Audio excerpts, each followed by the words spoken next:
आदिवासी समाजाच्या हितासाठी पेसा क्षेत्रातील 17 संवर्ग पद भरती प्रक्रिया राबवावी, प्रदीप वाघ यांचं प्रतिपादन। गेल्या 7 दिवसांपासून नाशिक येथील गोल्फ क्लब मैदानावर सुरू असलेल्या उपोषणाला जाहीर पाठिंबा देताना आदिवासी विकास हक्क संघर्ष समितीचे संस्थापक प्रदीप वाघ यांनी सांगितले की आदिवासी समाजाचा सर्वांगीण विकास साधण्यासाठी पेसा क्षेत्रातील 17 संवर्ग पदांवर आदिवासी समाजातील तरुणांना संधी द्यावी, यासाठी सुरू असलेल्या उपोषणाला जाहीर पाठिंबा देत आहोत। स्वातंत्र्य मिळाल्यानंतर 75 वर्षांनंतरही या देशातील मूळ मालकाला उपोषणाला बसावे लागते आहे, हे दुर्दैव आहे, असे देखील ते यावेळी म्हणाले। आज उपोषणकर्त्यांची भेट प्रदीप वाघ यांनी घेतली, त्यांच्या प्रकृतीची चौकशी केली।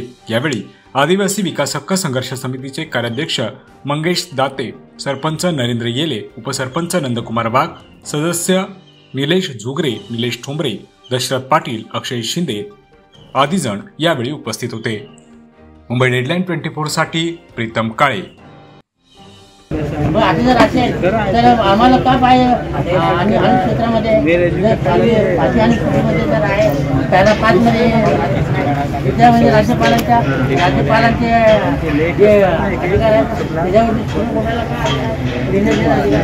बरं त्याला ओपन मान्य आम्ही, परंतु राज्यपालांची अधिसूचना ही निवडणूक प्रकरणानंतर रद्दबातल पुढे सोडला, कारण राज्यपाल कोणते 8 टाकू शकत नाही, त्यामुळे वास्तवात हे विचारायला पाहिजे राज्यपालांना। आणि आदिवासी रेशन कमिशन आहे ना, त्या कमिशनला पण सुधारायला पाहिजे किंवा सगळ्या क्षेत्राच्या आणि राज्यात बिझनेस कारभार केला आदिवासींवरती अन्याय होत आहे। सिंधुदुर्ग, जळगाव, पुणे, यवतमाळ, अमरावती, नाशिक, नांदेड, अहमदनगर, सातारा, कोल्हापूर, बदलापूर, शहापूर, मुरबाड, आसनगाव, कसारा, वाशिंद, कर्जत, कल्याण, दिवा, मुंब्रा, ठाणे, मुलुंड, पनवेल, वाशी, अंधेरी, दादर या भागांसाठी प्रतिनिधी हवे आहेत।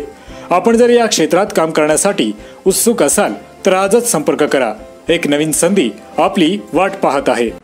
महाराष्ट्रासह देश विदेशातल्या ताज्या घडामोडी आणि बातम्या पाहण्यासाठी गुगलवरती जाऊन www.mumbaideadline24.com या आमच्या वेबसाईटला भेट द्या। त्याचबरोबर यूट्यूबवरती जाऊन मुंबई डेडलाईन 24 हे चॅनेल सर्च करा। सबस्क्राइब हे बटन दाबा। आमच्या नवीन घडामोडी आणि ताज्या अपडेट पाहण्यासाठी बेल आयकॉनला क्लिक करा।